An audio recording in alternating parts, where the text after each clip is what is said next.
everyone, welcome back to my channel. So about 6 months ago, I uploaded a video onto here entitled, "Is Ariel's mother in Peter Pan?"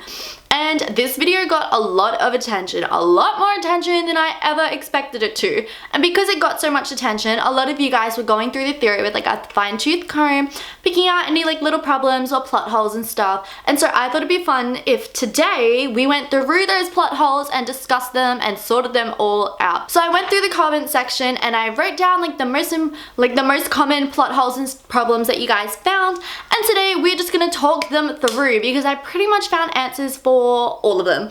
So let's get on into it. But quickly, just before we do, I need to address some things. Firstly, I pronounced her name wrong. Yes, I know. I pronounced Ariel's mother's name wrong throughout the entire video, and she was like the thing that I said the most in the video. But literally every second comment was telling me that I was pronouncing it wrong, but that's okay.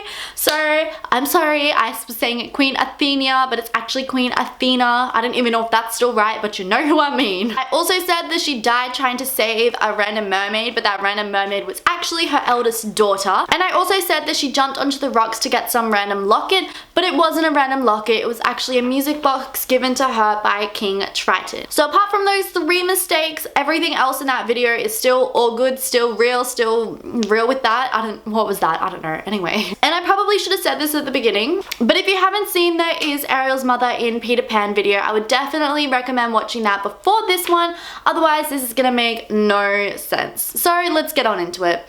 The first most popular thing that you guys were saying is that the timeline is wrong, the time period is wrong, doesn't add up, stop, the theory's wrong, the timeline. And when I read these comments and I read what you guys were saying, I was stumped. I was like, well, damn, yeah, the timeline doesn't add up. Like, oh my god, I thought the theory was over, but after I did a little bit more research on it, I found that the timeline is not incorrect. So let's get into that. So The Little Mermaid is set roughly between the 1600s and the 1700s, whilst Peter Pan is set in the 1900s when World War II is occurring. And for the theory to work out, we need Peter Pan to occur before The Little Mermaid. And with those dates, that obviously couldn't happen. But what we all forgot about, me included when I read these comments, was Neverland. We see Queen Athena in Neverland. How many times have I said Neverland then? And in Neverland there is no time, because once you go there, obviously you don't grow up. And for that to happen, that means that there is no time. Time stops and nothing, there's just no such thing as time. How is my camera going flat? I just charged you. And therefore there is no time period in Neverland. So it still makes sense for Queen Athena to be in Neverland and then to return back to Earth in the past. Because for all we know, Neverland could actually have been set in the past. Let me explain this. At one point in time, Neverland would have had to have had time, but time would have stopped at a specific point. So it could have been around the 1600s when Queen Athena was there. So therefore she stays young for a while up there and then returns back to Earth and back to normal time period in the 1700s. It's also been said all over Reddit that perhaps Athena lived like a double life, or that this was her hangout location.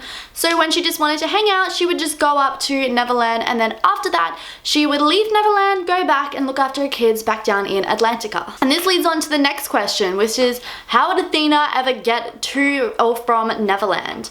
Well, she would either get there the same way that Wendy got to Neverland with Peter Pan, or she could get there using a little bit of pixie dust, because as we all know, once you have pixie dust, you are able to fly. So she would then be able to move from Neverland back down to Earth. Another really good point was that the eye color between the mermaid in Peter Pan and Queen Athena is different, because the mermaid in Peter Pan has brown eyes whilst Queen Athena has bluish greenish eyes. Well, after I did a lot of research, I discovered that eye color can actually change as you get older, and it generally happens in Caucasian women, actually 10 to 15% of Caucasian women if you want to get factual, and normally the colors will change from brown to blue, and therefore it's plausible that her eye color did in fact change throughout time.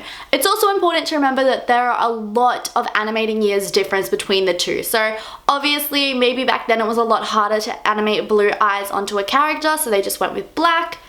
who knows. Another question was, how did Queen Athena become so nice when she used to be such a horrible mermaid? Well, this is obviously leading to the fact that when she was in Peter Pan, she literally tried to pull Wendy into the water knowing she couldn't swim, which would have drowned her. And when we see her in Ariel number 3, Ariel's beginning, she is a sweet, lovely, caring mother. The answer to that?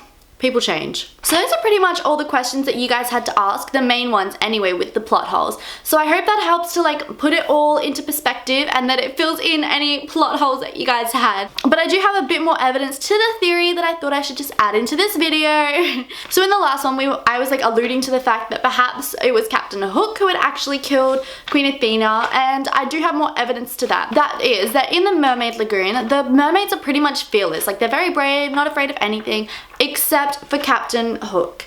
When they hear about him, they freak out and they are not okay with it. And therefore the death of Queen Athena is really coincidental. Her biggest fear was Captain Hook, and a pirate ship killed her. I mean, that's pretty damn similar. So those are all of the main questions that you guys had from the last video. I hope that that all makes sense for you. If it doesn't, obviously leave comments down below. Who knows, I'll make a part 3. I'm open to anything. And don't forget to subscribe if you have not already, and press that little bell icon so that you will actually be notified when I upload. Don't forget to follow me on Instagram, Pinterest, and Twitter.